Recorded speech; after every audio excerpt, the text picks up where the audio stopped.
Here we are, Saturday morning, 10 o'clock again. And yeah, things are hot and getting hotter. Yeah. I just got back from Sacramento, where we had something called the League of California Cities convention. There were about 900 local elected officials up there for 2 to 3 days. So we made a lot of contacts. I see Julie Testa on the call, and she was there. So it was a great opportunity to get the word out. Anyway, so yeah, I'm going to go through the initiative and why and what it actually does, and answer some questions real quick. But the sooner I can get to your questions, the better. So I'll go through this pretty quickly. If you want to interrupt me, that's fine. And John Heath is going to be joining me and helping out as well. So yeah, I'm the mayor of Redondo Beach. I was a council member for 8 years.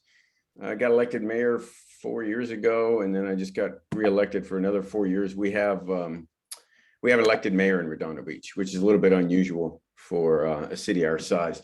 So, there's a lot of issues related to all this. You guys all know that.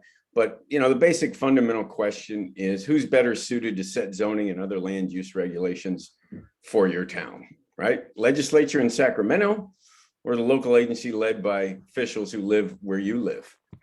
And it seems trite maybe to you, but I tell you, when you get in these big discussions with everybody, it basically always seems to be coming back to that question, where you want Sacramento setting the zoning and deciding what happens in your town, or you want your local officials to be doing. Not that local agencies always behave well, but I think everybody would much rather be dealing with the local agency than, faraway legislators in Sacramento. So what they've done really is they blame the cities. It's all our fault for the housing shortage and the affordability crisis. They're scapegoating us. We've had legislators on our calls every Sunday, and they admit it. And they even admitted in hearings that we're just being scapegoated. And it's not really what they're doing, really isn't going to solve the problem. Affordability crisis versus housing shortage. I think what you'll hear mostly from locally elected officials is there's really an affordability crisis. I mean, if you can see my screen of myself, I'll stop sharing here just for a second so you can see my background. I mean, does it look like there's a housing shortage in Redondo Beach there? Yeah. So, the issue really is who's best suited to solve the affordability crisis. We do have an affordability crisis in Redondo Beach, and we're working to fix that. So, on top of all these bills, all the cities have their new RENA requirements, right? We had to upzone 2,500 units to allow 2,500 more units, but many cities have much, much more, and it's all on top of these bills. So they're really, really taking the lid off of our ability to control what happens in our town. Real briefly, housing does not pay. A lot of people don't realize that. Even local elected officials don't realize that. But we really only get a fraction of our property tax revenue back to our communities to, provide all the services that we're used to. So the average in LA County is about 12%. You get about 12% of your property tax revenue back from Sacramento and the county. So that's not much. And the number one cost, although let me say this, most balance sheets for cities and income statements actually will show the number one revenue in the city is property taxes. But that's very misleading, because the number one cost driver is everything it takes to maintain those residences. So the ratio is as high as 2 to 1 in some instances, or even more, meaning that while your revenue in Redondo Beach may be $35 million, the costs associated with all that residential is more in the $70 million range. So don't be fooled into thinking that, all this revenue coming in is going to pay for things, because it doesn't. We get it through commercial, industrial, things like that. So the other thing that they're saying in Sacramento is this is all, and not just Sacramento, right? This is now national, it's international. They've been doing articles in The Economist magazine. They interviewed John and I last week and did an article, talked to us for 45 minutes and gave me one quote. It's pretty interesting. Anyway, it's not about supply and demand, right? If it were supply and demand, the most densely populated area, like in San Francisco, would be the cheapest place to live. Unfortunately, it's also the most expensive. So the idea that just density is going to bring prices down and everything's going to trickle down and we're going to have affordable housing, it falls apart when it comes to residential real estate. And that's like a fundamental disconnect between what we know about local regular econ 101, right? Oh, it's all just about supply and demand, like the price of natural gas. You got more natural gas, the price goes down. You got less supply. Well, it works for commodities and certain things, but it does not work for residential real estate. Its prices are high for a lot of reasons. I don't need to cite them for you guys. So again, the impacts and the costs are our problem. Sacramento gets all the revenue and we get all the impacts and the costs. Here's some of the things that you guys are all familiar with that, they really have no answer to. Right now we're in the worst drought ever. We're in the worst drought ever, coming off of another drought from last year. Lake Mead is at its lowest level since they filled it in 1937. I sat next to a councilwoman from Lake Oroville yesterday, and they can't run their power plant. It's hydropower, first time ever. So we're in a bad drought. There's really something we ought to be working on more than just figuring out how to add more housing everywhere. But we do have a shortage of our affordability crisis. Anyway, so those are all the impacts you guys know about that aren't covered. You guys know that history too. I mean, I started this way back in early 2018. I met with my state senator, your state senator, for many of you, Ben Allen. And I was concerned, it was January 2018, about these bills that have been introduced. It was 827 at the time. And I didn't know Scott Wiener, so he marched me into Scott Wiener's office. And we had a discussion for about half an hour with my colleague on the council about what this was about. It was basically unlimited zoning within a quarter mile of a bus stop with no minimum parking requirements. And we were just aghast. And I said, by the way, where's the affordability component in all this? Since you're adding all this housing, I mean, we got an affordability problem in Redondo, along with many other places. And frankly, he just kind of looked at me and didn't have an answer and never did. So spin forward 4 legislative sessions, and here we are with SB 9 with no affordability requirements. So it's never been a priority, let me say that. And if he wasn't driven by the Building Industry Association, then it probably would be. That's my opinion. But anyway, you guys saw the bills that came through. They got defeated, but finally SB 9 and many, many others have passed. So what do we do now? We tried advocacy, hasn't worked. I've been doing it for 3.5 years, very religiously, going to Sacramento, writing, just everything. And it hasn't worked. But I got to tell you, early on when I met with Scott Wiener, this was clearly a long game for him. I could tell, this wasn't going to be a one-off. This wasn't going to be a one session, get done what I can and move on to other things. And I will qualify that our legislatures do a lot of wonderful things, so I don't want to take away from that. But I could tell early on, so I thought, well, what are we going to do about this? Because I don't think the residents of California want Sacramento dictating zoning and land use all over the state.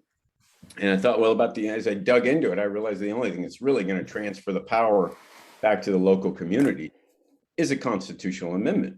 So started reading the Constitution of California. Anybody ever done that? Anyway, you get to Article 11, and that's where they set powers. And so, Section 4 is county, Section 5 is charter cities, Section 7 are general law cities. I thought, well, we're going to have to write an initiative to amend the Constitution and have the residents vote on it. And I think they'll side with it, and then we'll transfer the power in that way. But that was 3.5 years ago. I didn't know what to do. I got with legislative counsel. A lot of people don't know this, but the lawyers who write all the bills up in Sacramento, it's called legislative counsel. And they actually have a process where anybody can have them assist them with writing an initiative. You have to petition them and describe what you're trying to do. So I said, well, look at that. I'll just do that. And it worked. They assigned me a couple of attorneys, and one was really, really experienced. And I told them what I was trying to do, and I wrote it up, a rough draft, and they worked with me for several months, and all of a sudden, bam, there it was. They said, here it goes, Bill, and they sent it off to me, official letter. There's your initiative. And I said, well, thank you very much. And so there I was, just sitting there, little old Bill Brand with this initiative in the Constitution, and that was over 2 years ago, about 2.5 years ago.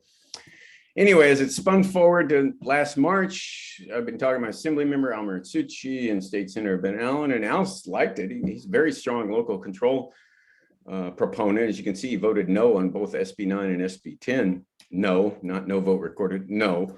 And he said, why don't I just introduce it as a bill? bill. And I'm going to introduce it as a bill. Yeah, I'll make it a constitutional amendment.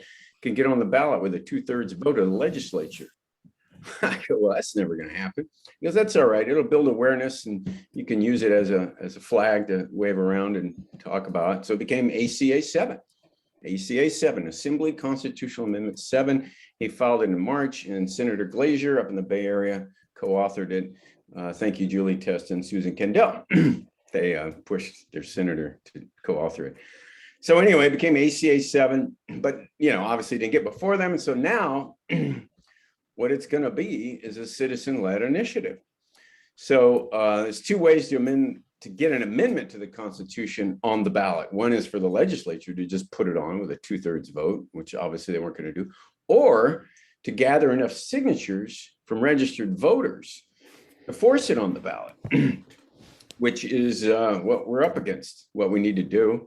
And so the name of the initiative there at the bottom now is Stop the Sacramento Land Grab Initiative. We needed something catchier, frankly, than Californians for Community Planning. Some consultants told us that was a big yawn. You need something a lot more, out there and descriptive than what we were coming up with. So there you go. So we changed the name from Californians for Community Planning to Stop the Sacramento Land Grab, which is really what it is, right? I don't need to tell you guys what's going to happen. I mean, basically what's going to happen is when your neighbor's house goes up for a sale, you're not going to get a new neighbor. You're going to get an LLC or some other financial instrument who's going to outbid what would have been a new neighbor because they're planning on building it out. And then, you're going to get a box next to you, according to SB 9, with a 4-foot setback. And they're going to build it out. And it isn't going to be affordable. It's going to be market rate. That's what they do. This isn't difficult to figure out. Anyway, so ultimately, we were going to let the voters decide who they want zoning their town. Faraway Sacramento legislators who think you are the problem, or your local elected officials, elected locally, who live where you live. And again, it's just back to that basic question. And I think the residents are going to side with us when they see it and they digest it. So we just filed it about a month ago on August 25th. We had to file it then in time to get it on the November 2022 ballot. We're going to need over 1 million qualified. We're going to need about 1 million qualified signatures, which means we got to collect more than that because some won't be registered voters, a variety of reasons, called the default rate. And we're going to need about $10 to $12 million. I mean, I've had a variety of estimates, but if we just bought all signature gathers, I think we have to plan on that. We're going to need it quickly. This isn't something we can take a year to do. So, and it'll be throttled really by how many volunteers we get. Anyway, we have 5 proponents. John Heath, who you guys know. Jovita Hernandez is a council member up in the city of Brentwood. There's a Brentwood in Northern California. Dennis Richards is a former planning commissioner of city and county of San Francisco. Peggy Wong, mayor of city of Yorba Linda. And myself, Mayor of Redondo Beach. And so as you can see, it's from up and down the state. It's Democrats and Republicans, and it's very bipartisan. This is like one of the most bipartisan issues that any of the consultants have seen in a long time. So things don't fall along party lines on this issue. There's been several organizations formed over the last couple of years. You guys are one of them. Another big one is Livable California, which many of you know about, and they've got quite a following, and they're very followed by a lot of people up and down the state. I go on their calls as often as I can. Many of you know them. California Alliance for Local Electeds, they've been meeting for about 1.5 years. I've been every Sunday, 4:00. I've been trying to make every Sunday, and they've been having state legislators on, right? Senators, assembly members, and this is where we really learned about what the real thinking is up there. And they're really just marching to the Senate Pro Tem, Tony Atkins, Governor Newsom, and the Assembly Speaker, Anthony Rendon. I mean, they march to their leadership. We had Senator Hertzberg on one Sunday. He said 2 or 3 times on the call, Tony Atkins is my boss. Tony Atkins is my boss. And so, and he's not alone. I got to tell you that our impression of the legislature up there, they really aren't listening to their constituents. certainly not listening to their local elected officials. I mean, how many cities pass resolutions opposing SB 9? And Bill, sorry to interrupt, but just to accentuate that point, everybody on this call should go back. Bill mentioned the state constitution earlier. Article 1, Section 2 of our state constitution says essentially all political power is inherent in the people. That's their boss, not any individual, the last time I checked. Go ahead, Bill. Yeah, thanks, Sean. And you wouldn't know that by seeing how they just voted, knowing full well the residents are against it. What can you do to help? Getting a lot of people wanting to know what they can do to help. Sign up and donate now. We really, really need to get donations. Not, you know, it's not the funnest thing to do as a politician to go around and ask for money, but that's what it's going to take. You know, we do not have some big industry supporting us. So yeah, this is going to be a grassroots effort, and it's going to be the $50 donations that they get us over the hump. So yeah, and don't wait. If you want to contribute to this cause, do it now, because we're building our you know, really our infrastructure, and the grassroots upfront money is what we really need right now. Learn the initiative and spread the word. A lot of people asking me a lot of questions about it, and I write back to them and tell them, you know, Section 4 of the initiative covers general law cities. So the more it's, you know, the more you learn about it, obviously, the better you're able to talk about it. Outreach to your base. Many of you have good email lists, serves, and a lot of following on Facebook and Twitter and whatever. So yeah, just, you know, start outreaching to them. And when it gets to there, help gather signatures. I mean, the amount of money we have to spend on signature gathering is certainly going to be reduced on the amount of volunteer signature gathering we get. So it's, yeah, here we are. Why do we need the money?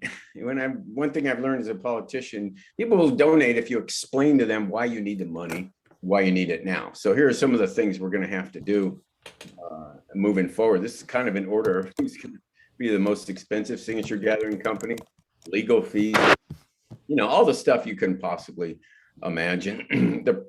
I don't think I have my slide, but the next step, folks, is we're in a 30-day comment period on the initiative that we filed August 25th, and that comment period ends Monday night. So yeah, once we get the comments in from everybody, we have like 5 days to make amendments.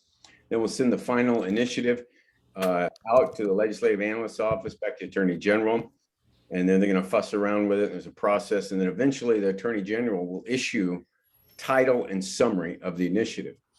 Once Rob Bunt is the Attorney General, once they issue title and summary, we have 180 days, 6 months to collect those signatures.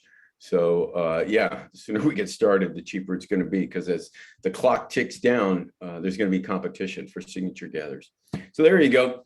FAQs, there's a lot of questions about it. Just real quickly, it amends Article 11 of the Constitution, which covers charter cities, general law cities, and counties, including unincorporated areas of the county. Yes, it will undo SB 9 and many other Sacramento land grabs. When I was drafting it, I kept saying, hey, we need a retroactivity clause. And the attorney, the legislative counsel said, no, you don't, Bill. You don't need a retro. This transfers power. Any bill prior or thought to come that tries to control zoning in local communities will be either null and void or effective. Like, okay, well, there you go. So it's a transfer of power back to the local communities. It does not impact CEQA. It does not impact fair housing laws. And will prevent the state from punishing cities for exercising their powers reserved by the initiative. So yeah, in the past, the state has withheld revenue from cities who aren't towing the line. So we think if we have that clause in there, they won't be able to punish us for exercising this area of the initiative. That's something that's key. So anyway, that's our website, communitiesforchoice.org. You can read about it, see some videos, and donate. So yeah, there you go. I think most of you know about that. And yeah, John and I are here to take questions. Thanks for the time. I hope I didn't take too much time.